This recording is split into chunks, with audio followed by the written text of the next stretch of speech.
네, 저는 오늘 사도행전 1장 1절에부터 5절까지 말씀 가지고 약속하신 성령이라고 하는 제목으로 성령 시리즈 5번째를 여러분들과 함께 같이 은혜 나눠보려고 합니다. 4절에 뭐라고 지금 말씀하고 있냐면요, 내게 들은 바 아버지의 약속하신 것을 기다리라, 이렇게 말씀하고 있죠. 아버지의 약속하신 것을 기다리라는 거죠. 아버지가 약속하신 것이 뭐죠? 바로 성령을 보내주실 것을 우리 하나님 아버지께서 약속하셨고, 또한 우리 예수님께서 지금 우리에게 약속의 말씀을 지금 하고 계신 거죠. 성령 체험이 얼마나 중요한 것이면은, 우리 주님이 마지막 승천하시는 그 자리에까지 가셔서 많은 제자들에게 다시 한 번 더 분부하고 계신 거죠. 성령을 받으라는 거죠. 또 사역하시면서도 계속해서 부활하시고 난 다음에서도 사도들이 모여있는 장소에 가셔가지고서는 숨을 내쉬면서 너희에게 평강이 있을지어다 하면서 성령을 받아라 하고 계속해서 지금 그렇게 말씀하고 계시는 거죠. 바로 이렇게 우리 예수님의 유언의 말씀을 들은 제자들의 반응이, 오늘 사도행전 1장 6절은 제가 읽진 않았습니다만은 뭐라고 지금 말씀하고 있냐면, 6절에 보니까 주께서 이스라엘 나라를 회복하심이 이때입니까? 하고 물어보는 거죠. 예수님께서 아버지의 약속하신 성령을 받기까지 예루살렘을 떠나지 말아라 하고 이렇게 우리에게 분부를 하셨음에도 불구하고, 바로 그 뒤에 나오는 그 제자들의 질문이 뭐예요? 예루살렘, 이스라엘 나라를 회복하시기 바로 지금이냐는 거죠. 얼마나 한심합니까? 우리 주님께서 그 말씀을 들으시고 참 기가 막히셨을 것입니다. 지금 제자들의 마음은 지금 어디가 있는 거예요? 콩밭에가 있는 거죠. 엉뚱한 데가 있는 거죠. 욕심부터 먼저 앞서가 있는 거죠. 사도들은 지금 로마로부터 정권을 되찾게 되면은 높은 자리에 지금 누가 차지하느냐는 그 정권의 욕심으로 가득 차 있기 때문에 주님께서 어떤 말씀을 하시는지 간에 그것이 귀에 들어오질 않죠. 성령은 바로 진리의 영이십니다. 그래서 성령이 오셔야지만 진리가 되신 예수가 그리스도이신가, 바로 그분이 하나님의 아들이심을 증거하고 변호할 수 있다. 그것 때문에 우리 주님께서 제자들을 향해서 성령을 받으라고 그걸 지금 우리에게 말씀하고 계시는 거죠. 하나님께서 보내신 예수 그리스도를 세상은 능히 알지도 못하고 받을 수가 없습니다. 그래서 예수님을 어떻게 아느냐면, 세상 사람들은 이단의 괴수 정도로 알고 하나님을 만홀히 여기는 그런 자로만 알았지, 예수가 하나님의 아들이신 것을 그것을 깨달지 못했다는 거죠. 그러니까 담대하게 외치는 말씀이 뭐예요? 그 외치는 말이 뭐예요? 죽이소서, 죽이소서, 십자가에 달아 죽이소서 하고서 담대하게 이야기하는 거죠. 예수가 하나님의 아들이신 것을 만에 하나라도 알 것 같으면은 그런 말이 감히 십자가에 죽이라고 이야기가 나오겠습니까? 그럴 수가 없죠. 그렇다고 우리 예수님이 대제사장들과 바리새인들에 의해서 죽으신 그런 것은 아니라는 거죠. 빌라도의 재판정에서 우리 예수님이 쓰셨을 때에 빌라도가 예수님에게 몇 번이나 그 질문을 하죠. 아무리 질문을 해도 나는 예수에게서 죽일 만한 죄를 아무 죄를 찾지 못했다, 이렇게 말씀하심에도 불구하고 지금 유대 백성들은 아니었다, 예수는 하나님을 대적한 자요, 저 자는 죽어야만 마땅합니다 하고서 그렇게 계속해서 외치는 거죠. 빌라도가 할 수 없어, 나는 너를 놓을 권세도 있고 십자가에 못 박을 권세도 있는데 내게 네 신분이 뭔지 나한테 좀 분명히 한번 이야기해봐라 하고서 예수님께 그렇게 이야기했을 때에 예수님이 하신 말씀이 뭐예요? 위에서 주지 아니하셨다면은 나를 해할 권세가 없다. 아무도 나를 해할 권세가 없다는 거죠.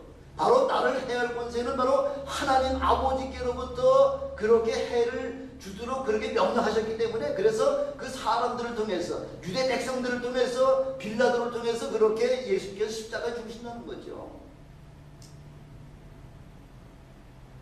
그래서 예수님께서도 뭐라고 말씀하시냐면 제자들에게 그렇게 말씀하시기를 누가 나를 죽이는 것이 아니라 나는 죽을 권세와 다시 살 권세를 아버지께로부터 받아가지고 왔는데 바로 그것이 하나님 아버지의 계명이라는 거죠.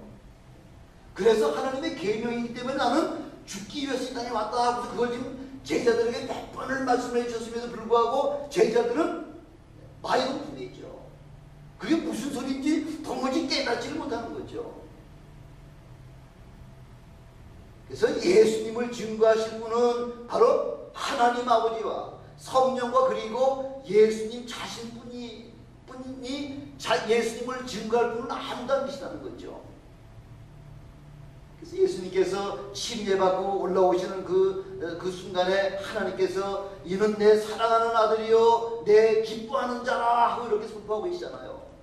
하나님께서 모든 유대 백성들이 다 들을 수 있도록 그렇게 하늘에서 선포하고 계시는 거죠.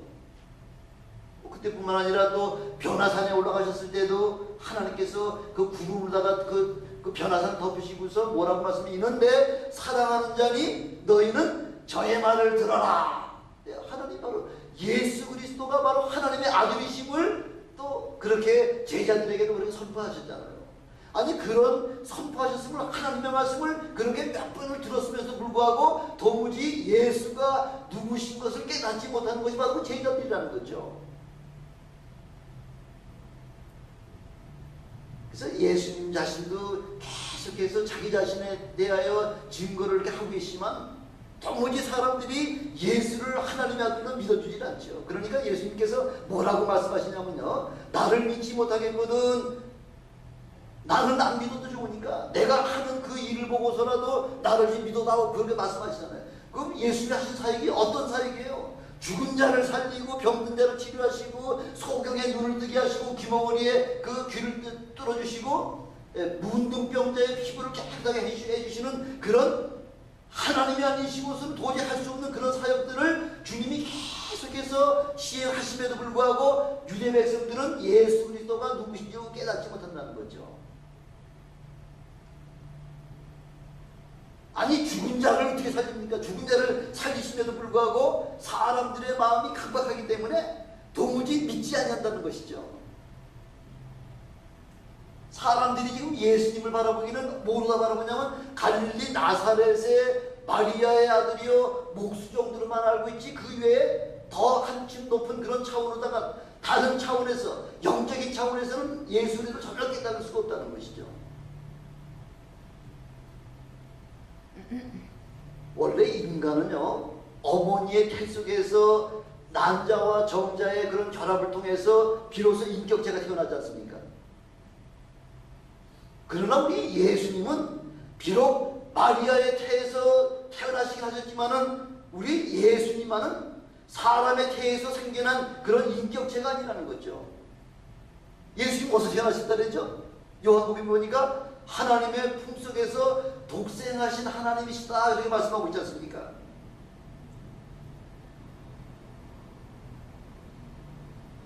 비록 사람의 몸을 입고 이 땅에 오셨지만은 사람 속에서 나오셨지만은 그러나 예수님은 사람에 의해서 나오신 그런 의해서 인격체가 조성된 그런 하나님이 사람이 아니시라는 것을 우리에게 말씀하고 있죠. 지금 그 사실을 유일하게 아는 사람은 마리아밖에 없지요. 그러니까 예수가 저 갈릴리 나사렛 그 목수의 정도로밖에는 아무리 예수님이 엄청난 그런 사역을 감당하신다고 하더라도 도무지 믿지 못하는 거죠. 지난번에 잠깐 제가 말씀을 드렸었는데 고고학자 그 란 와이어트라고 하는 그런 그 분이 지난번에 제가 잘못 모르고서 예레미야 동물이라고 말씀드렸는데 예레미야 동물이 아니고 시드기야. 그 유대 백성의 유대 나라의 제일 마지막 임금이 누구냐면 시드기야거든요. 그 시드기야가 그 바벨론 침공 때에 그 법궤를 보호하려고 시드기야 동굴을 파가지고서 거기다가 법궤를 갖다 숨겨놨었는데 바로 그 시드기야 동굴이 어디냐면은 예수님께서 십자가에 달려 돌아가셨던 바로 그 밑에 거기에 굴을 파놓고서 거기다가 법궤를 갖다 숨겨놨었던 것이 그 란 와이엇이라고 하는 사람, 이 사람 고고학자인데 이 사람이 그 유대 나라에 가서 고고학의 모든 그런 유품들을 개발하려고 하다가 그 시드기야 동굴을 발견했다는 것이죠. 근데 보면은 법궤 위에 그 짐승의 가죽을다가 이렇게 덮어놓는데 그 짐승의 가죽 위에 핏자국이 있더라는 거죠.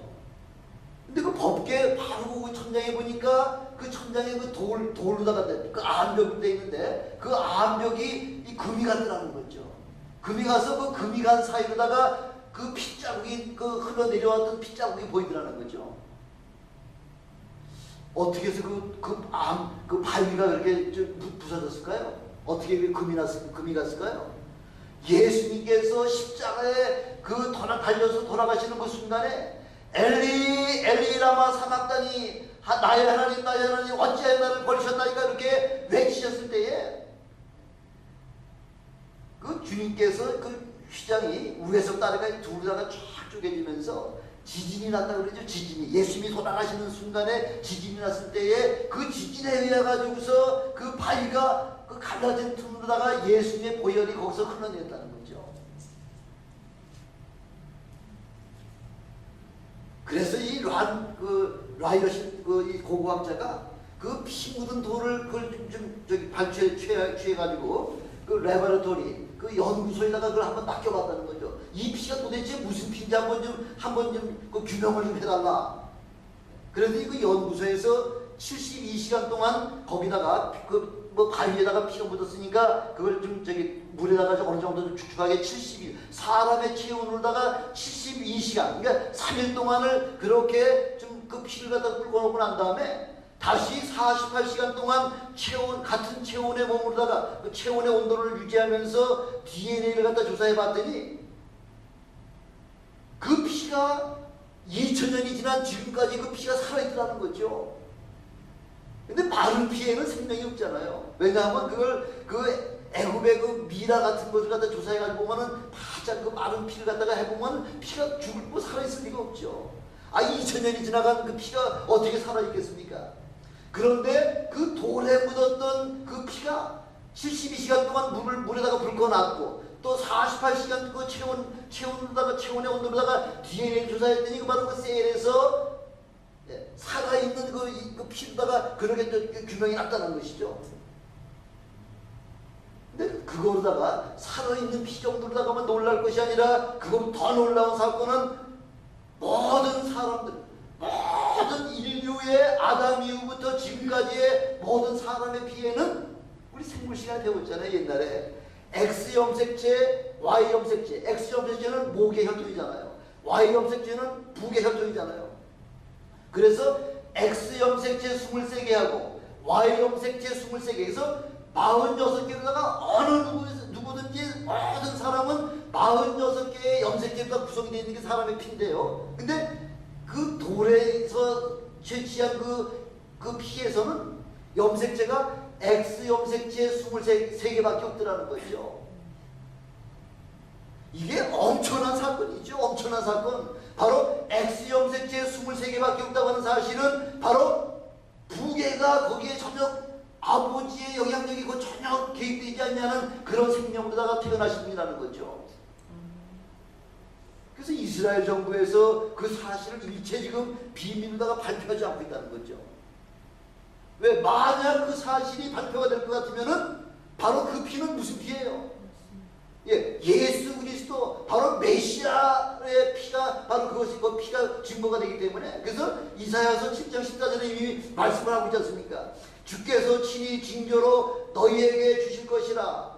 보라 처녀가 잉태하여 아들을 낳을 것이요 그 이름을 임마누엘이라 하리라 이렇게 말씀하고 있잖아요. 이미 예수님 오시기 700년 전에 이사야 선지자를 통해서 이미 처녀가 아이를 낳을 텐데 바로 그 이름을 바로 임마누엘이라 하리라 하고서 이미 이사야 선지자를 통해서 이미 다 예언해 놓으신 사건이잖아요. 바로 그 피의 주인공이 누구란 얘기예요? 바로 그 피의 주인공은 동정녀의 처녀에서 잉태한 바로 메시아 예수 그리스도의 피라는 것이 그 확인되기 때문에 그래서 이스라엘 정부에서 그걸 발표를 지금 못하고 있는 겁니다. 어느 때까지 발표가 되겠죠.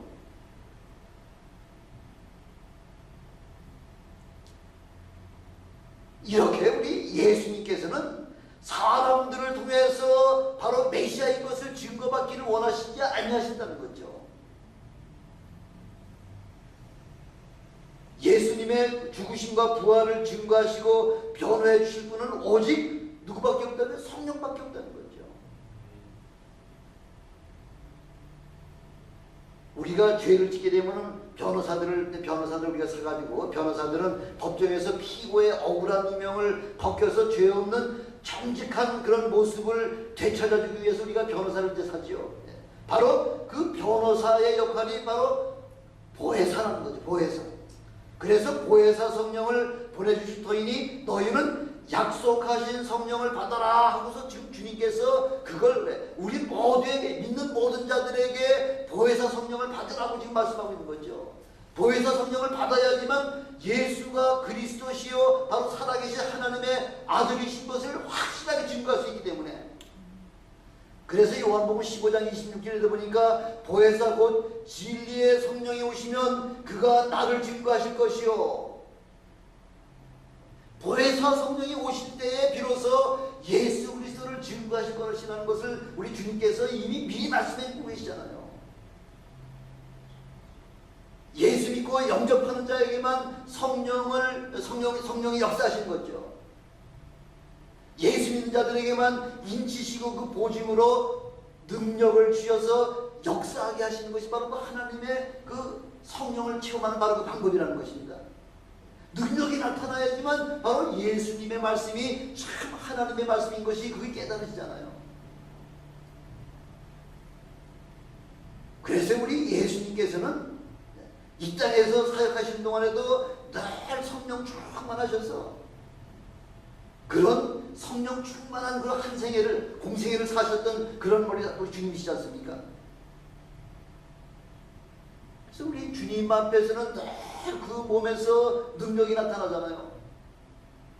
그래서 성령으로 귀신이 쫓겨나가고요, 성령으로 말미암아 병 고치시기도 하시고요, 이적을 행하시기도 하시고요, 어떤 이는 예수님의 옷자락만 만져도 병이 떠나가고요, 예수님이 소경을 만지시면 소경의 눈이 떠지고요, 문둥병자를 만지시면 문둥병이 깨끗함을 받게 되고요, 죽은 자를 부르시면은 그 음성을 듣고 무덤에서 나오는 역사가 있었잖아요. 나사로야 나오너라 하고서 그렇게 무덤 앞에서 예수님께서 그렇게 부르십니까? 죽은 자가 배를 통해 그 무덤에서 그 뛰어나오는 모습을 우리는 그 말씀을 통해서 이미 다 우리 알고 있지 않습니까? 그러나 우리 나사렛에서 사시는 30년 동안은 자기를 전혀 나타내지 않으셨기 때문에 아무도 예수를 메시아로다가 생각하지 않았다는 거죠. 그래서 나다나엘 같은 그런 제자는요, 예수님을 만나기 전에 나사렛에서 무슨 선한 것이 날 수 있느냐 할 만큼 그렇게 아무도 예수님을 알아보지 못했다는 거죠. 우리 예수님께서 공생애를 시작하시면서 사도행전 10장 38절을 보니까 하나님이 그에게 성령과 능력을 기름 붓듯 하셨음에 저가 두루 다니시며 착한 일을 행하시고 마귀에게 눌린 모든 자를 고치셨으니 이는 하나님이 함께 하셨습니다. 이렇게 말씀하고 있잖아요. 하나님이 함께 하시고 성령으로다가 그에게 인쳐주심으로 말미암아 두루 다니시며 착한 일을 행하시고 모든 마귀에게 눌린 자들을 일일이 다 고쳐주셨다고 이렇게 말씀하고 있지 않습니까? 마가복음 6장 13절에 보니까 많은 귀신을 쫓아내시며 많은 병인에게 기름을 발라 고치시더라. 우리 예수님도요, 사람을, 병자들을 고치시는 방법이 뭐 안수해서 고치시는 방법도 있고요, 그냥 명해서 고치시는 방법도 있고요. 또 여기 우리 늘 여기 미국 교회 보면 여기 올리브유를 여기 딱 준비해 놓고 있잖아요. 올리브유. 그래 이거죠? 예. 그래서 예수님도 기름을 발라서 고치시더라. 기름을, 올리브유를 바르고서 기도하면 그 병들이 떠나가는 그런 역사가, 기름을 발라 고치셨던 그런 역사들이 이 마가복음에만 있는 것이 아니라 야고보서 5장 14절에도 보니까 병든 자가 있느냐? 장로들을 청하다가 기름을 바르고 그를 위해서 기도하라 하고서 그렇게 야고보서 5장 14절에도 우리에게 말씀하고 있지 않습니까? 우리 주님은 사람들을 치료하시는 그 방법이 한두 가지로가 있는 것이 아니라 여러 가지 방법을 사용하셔서 그렇게 병자들을 치료하시는 사건을 우리 말씀을 통해서 우리가 너무나 잘 알고 있지 않습니까? 꼭 이 방법만이 옳은 방법이 아니라 이 방법이 안 되면 저 방법을 사용하고요. 저 방법이 아니면 또 다른 방법을 사용하더라도 그렇게 병자들을 치료하는 것이 우리 목적이 아닙니까? 우리에게 그런 능력을 주시기 위해서는 약속하신 성령을 받으면 예수님과 같은 그런 공생애를 바로 저와 여러분에게도 주시겠다고 약속하고 떠나셨잖아요.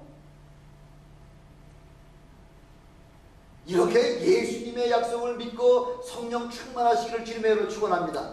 기왕에 우리가 믿음 안에 살면서 주님이 하셨던 그 엄청난 사역을 우리에게 다 맡겨주셨을 뿐만 아니라 내가 한 것보다도 더 큰 일을 갖다가 우리 주님이 맡겨주고 떠나셨잖아요. 주님이 하셨던 사역보다 더 큰 사역을 우리에게 맡겨주셨다는 거죠. 아멘하고 순종할 때에, 그대로 순종할 때에 우리 하나님께서는 저와 여러분들을 통해서 주님이 하셨던 그 엄청난 사역을 우리를 통해서 다시 한번 재현해 주시리라 저는 분명히 믿습니다. 그런 여러분들 되시기를 주님의 이름으로 축원합니다. 이렇게 예수님의 부활하심을 보면서도 제자들은 도무지 감동이 없어. 감동이. 아니, 예수님이 죽으셨다가 살아났을 것 같으면 내가 그렇게 3년 반 동안 따라다니던 예수님이 죽으셨다가 부활하셨던 사건이라고 한 것은 뭐 어마어마한 사건이죠. 어마어마한 사건. 어떻게 죽으셨던 예수님이 다시 살아나세요? 아니, 그 엄청난 사건을 제자들은 두 눈으로 다 체험을 하면서도 도무지 감동이 없어요. 기껏 생각한다는 게 먹고 살 일에 대해서만 생각한다는 거죠. 요한복음 21장 3절에 보니까 시몬 베드로가 이제 예수님 부활하시고 다 체험했죠. 다 봤으면서도 지금 주님의 일을 어떻게 할 것인가는 이거를 지금 생각하며 그걸 기도하는 것이 아니라 뭐라고 지금 시몬 베드로가 얘기하죠? 나는 물고기 잡으러 간다. 그렇게 선언하니까 다른 제자들이요, 우리도 함께 가자 하고서 그렇게 따라 나선 사람이 7사람이 그렇게 함께 그 디베랴 바닷가에 가서 고기 잡으러 간다는 거죠. 베드로가 어떤 사람이에요? 수제자예요. 수제자. 예수의 수제자예요. 수제자가 그 주님의 엄청난 부활의 사건과 주님을 그렇게 부활하신 주님을 몇 차례 만났으면서도 기껏 한다는 얘기가 고기 잡으러 가잖아요. 말도 안 되는 거죠. 말도 안 돼. 3년 반 동안 예수님 앞에 그렇게 그 배우고 그 예수님 하시는 모든 사역들을 눈으로 직접 봤으면서도 어디 고기 잡으러 갈 일이 생각이 나느냐는 거죠. 남의 얘기 아니에요. 또 제자들의 얘기만도 아니에요. 바로 누구의 얘기냐면 바로 저와 여러분들의 얘기라는 거죠. 먹고 살 일이 급하고 뭐 놀러 가는 게 너무 급하고 이런저런 것 때문에 계속해서 우리는 예수님의 그 은혜를 사모하는 것을 그렇게 열정적으로 하지 못하는 거죠. 그래서 예수님께서 그 답답한 제자들을 만나려고 디베랴 바다까지 새벽에 찾아오셨잖아요. 찾아오셔서 제자들에게 너희에게 잡은 고기가 좀 있느냐 하고 그렇게 외치시니까 없나이다. 밤새도록 투박을 해도 고기를 한 마리 잡지 못한 것을 주님이 더 잘 아시죠. 괜히 물어보시는 거죠. 한 마리도 못 잡았습니다. 그래, 내 우측에다가 던져봐라. 우측에 던져보니까 뭐 요 정도 고기가 생선 요런 생선 아니죠. 그냥 큰 사람만한 그 엄청난 큰 생선이 몇 마리 잡혔다고요? 153마리. 아주 정확하게 153마리. 그래서 그걸 배에다가 실을 수가 없어가지고요. 그 물체 그 부두까지 끌고 와가지고요. 그래가지고서 한 마리 씌워보니까 153마리. 바로 그 153마리라고 하는 아주 자세한 구체적인 숫자까지 예시한 것은 바로 하나님의 말씀은 1.1획도 오리가 없는 완벽한 하나님의 말씀이라는 것을 우리에게 보여주시려고 153마리가 있는데 너무 무거워서 배 위에 끌어올리지 못했다고 하는 사실을 그걸 우리에게 분명하게 말씀해 주고 계시는 거죠. 그래서 디베랴 바닷가에까지 와가지고서 그렇게 다시 한번 그 고기 잡는 엄청난 고기 잡는 역사를 통해서 예수님을 제자들이 상당 그 사건을 회상하게 만드는 거죠. 그렇지, 우리가 처음 예수님을 만날 때도 이렇게 고기를 2배에다가 다 채우고서도 남을 만큼 이렇게 엄청난 고기를 잡게 하셔서 주여 나는 죄인이니 나를 떠나소서 하고 이렇게 제자들이 고백했던 사건들이 바로 3년 전 사건이잖아요. 3년 전에 그 사건을 다시 한번 지금 회상하는 거죠. 아, 그렇구나. 주님이 바로 하나님이시구나. 이걸 다시 한번 깨닫게 하시고서 다시 사명을 부여해 주시고 있는 그 주님의 모습을 지금 우리에게 보여주고 계시는 것이죠. 먹고 사는 일이 급한 게 아니죠. 약속하신 성령 받는 일이 우리에게는 제일 시급하다는 거죠. 이 자리에 혹시 성령 체험하지 못하신 분 계십니까? 예, 성령을 체험하시기를 더 간절하게 사모하시기를 주님의 축원합니다. 그래서 성령을 체험하게 되면요, 그동안 나 자신만을 위해 살던 삶이 이제는 약속하신 성령을 받게 되면요, 하나님을 위해서 봉사하고요, 하나님을 위해서 희생하고요, 하나님을 위해서 사는 삶으로 바뀌어지는 그런 여러분이 되시기를 다시 한번 주님의 축원합니다. 바로 그것이 바로 우리의 공생이라는 거죠. 우리가 성령을 체험하고 나면 그때부터는 우리 사생활이 아니라 바로 공적인 생활, 공생이가 시작된다고 하는 거죠. 성령 충만해야지 전도도 하게 되고요, 또 교회인도 하게 되고요. 우리가 받은 그 직분, 집사나 권사나 장로, 목사, 이런 모든 직책이 뭐 어깨에 힘주려고 교회 오래 다녔다는 그 자랑하려고 주는 그 직분 아니에요. 교회 일하라고 주는 직분이에요. 교회 일하라고요. 아주 신령한 영적인 공직이라는 거죠. 그래서 성령 하나님이 우리와 함께 하심은 창세일에 이런 적이 없어요. 아니, 어떻게 하나님께서, 거룩한 하나님께서 우리와 같은 그 죄인들과 어떻게 함께 하시겠냐는 거죠.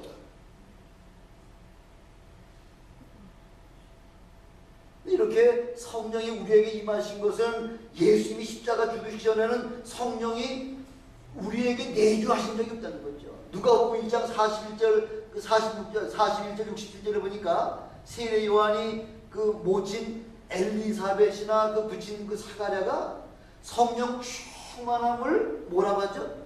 성령 충만함을 입었다, 이렇게 얘기하는 거죠. 입었다는 게 뭐예요? 거의 겉에다가 둘러맸다는 거죠. 그래서 흔히들 엘리야에게 주셨던 능력의 그 갑절을 주시옵소서 하고 이렇게 기도하잖아요. 엘리야가 입었던 그 두루마리, 엘리야의 두루마리의 갑절에 뭐 2배의 그 능력을 주시옵소서 하고 얘기하는데, 엘리야의 그 능력의 갑절 그 정도가 아니에요. 성령 충만하면요, 이 구약에서 나오는 성령 충만하고 예수님의 그 죽으시고 부활하신 이후에 성령 충만하고는요, 하늘과 땅 차이만큼 이런 엄청난 차이가 난다는 거죠. 구약 시대에도 성령은 있긴 있었지만은 내주하시는 성령이 아니라 입는 성령이에요. 입는 성령. 그러니까 그 특별하게 선택받은 그런 제사장이나 그런 선지자들에게만 주셨던 특별한 은혜라는 거죠. 그러니까 모든 사람에게 주시는 그런 은혜가 아니기 때문에 보편성이 없다는 거죠. 그러나 예수님께서 약속하신 그 성령은 요한복음 14장 16절에 보니까 내가 아버지께 구하겠으니 그가 또 다른 보혜사를 너희에게 주사 영원토록 너희와 함께 있게 하시겠다, 이렇게 말씀하고요. 영원토록 너희들과 함께 있게 하시겠다고 주님께서 아버지께 구하셔서 그렇게 하시겠다는 거죠. 고린도전서 3장 16절에도 보니까 너희가 하나님의 성전인 것과 하나님의 성령이 너희 안에 거하시는 것을 알지 못하느냐. 우리 가운데, 우리 심령 속에 지금 성령께서 거하시는 우리는 거룩한 성도이라는 거죠.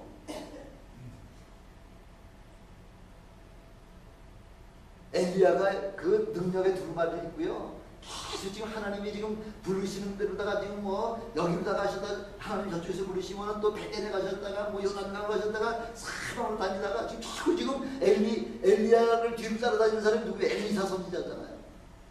나를 좀 따라오지 말라고 하더라도 자꾸 지금 아닙니다. 당신의 능력의 갑절을 내가 주셔야지만 나도 주의 사명을 감당할 수 있지 않겠습니까? 하면서 계속 엘리야 선지자를 따라다니다가 엘리야 선지자가 휙 하고서 승천하잖아요. 승천하다 보니까 엘리야가 입고 있던 그 겉에 두루마리가 툭 떨어지는 거죠. 그러니까 엘리사가 그 엘리야가 입었던 두루마리를 집어가지고요, 엘리야의 하나님 하고서 그냥 그 강을 바다로 내려치니까 바다가 막 물이 이렇게 막 움직여서 쫙 갈라지는 그런 역사가 나타나잖아요. 엘리야의 그 겉옷에 그런 능력이 있다는 거죠.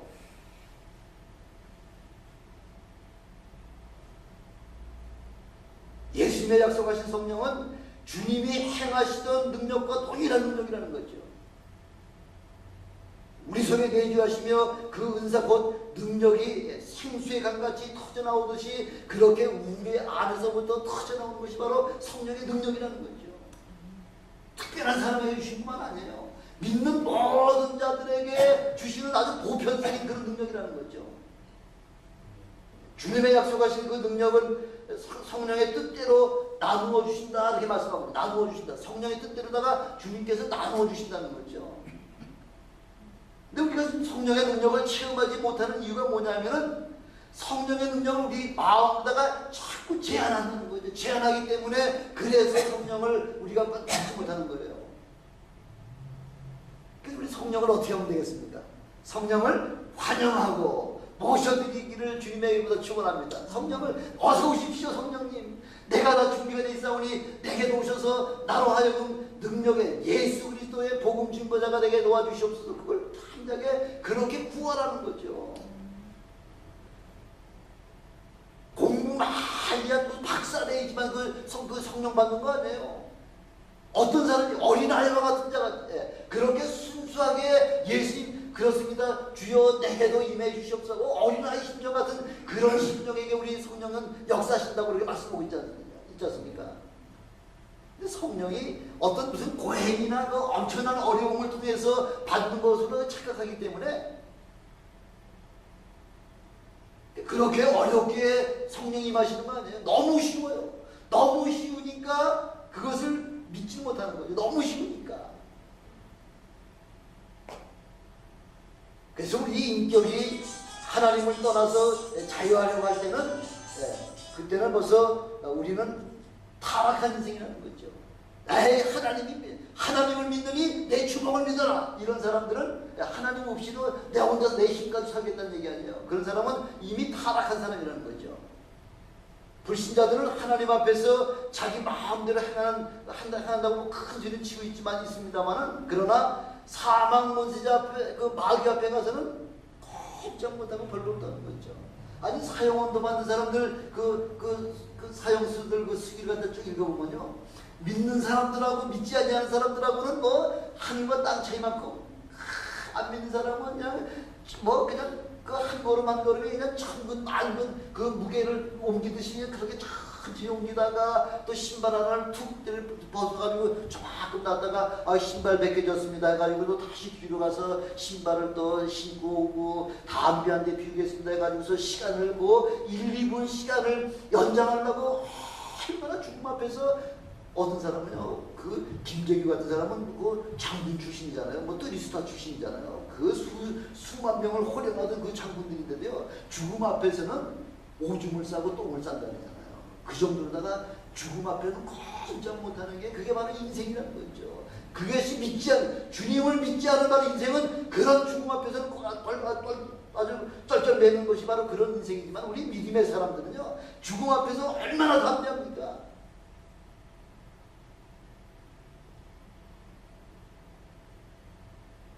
주님의 약속은 지금도 여전히 유효하고 있습니다. 왜? 지금 주님의 피가 아직도 살아있다고 지금 제가 조금 전에 말씀드렸잖아요.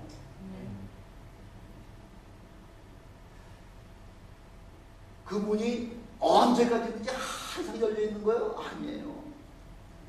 항상 열려있는 것이 아니라 우리가 호흡이 있는 날까지 우리가 성령을 우리 마음속에 영접해야 되는 거예요. 우리가 호흡하고 있는 동안에 영접하지 않냐면 예수님은 다시 오신다고 하신 그 예수님은 오늘 밤에 올지 내일 오실지 내년에 오실지 후년에 오실지 지금 언제 오실지 지금 너무나 오실 일이 굉장히 임박해 있다고 하는 사실은 여러분 다 알고 계시는 거예요.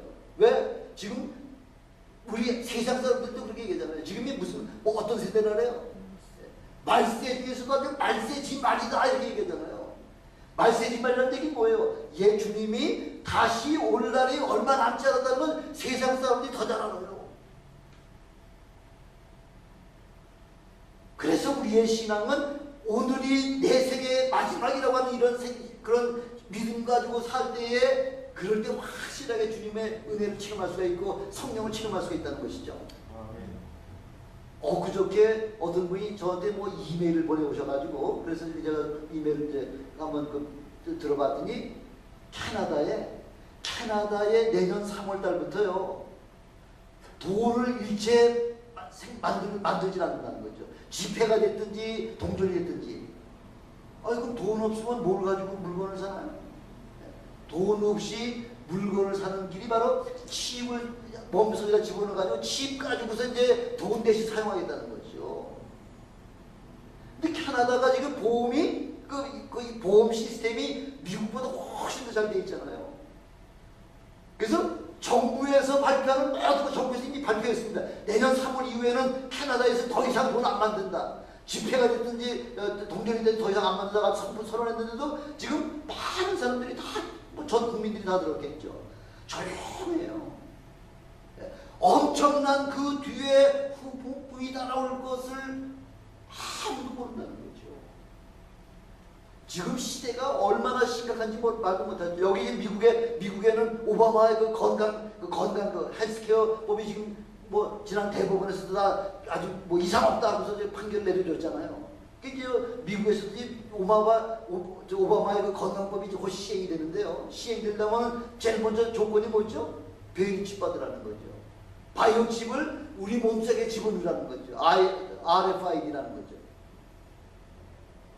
3년 동안은 유예기간을 주면서 벌금만 부과하다가 3년 후부터는 형사이권 된다고 아주 법으로다가 그게 뭐였어요? 32,000인가요? 뭐 HR 32,000인가 돈을 아주 그 법규 번호까지 다 나왔다 이미 다 통과가 다 됐죠. 그 지금 캐나다에서 그런 소문이 들리는데도 좀 조용한 거죠.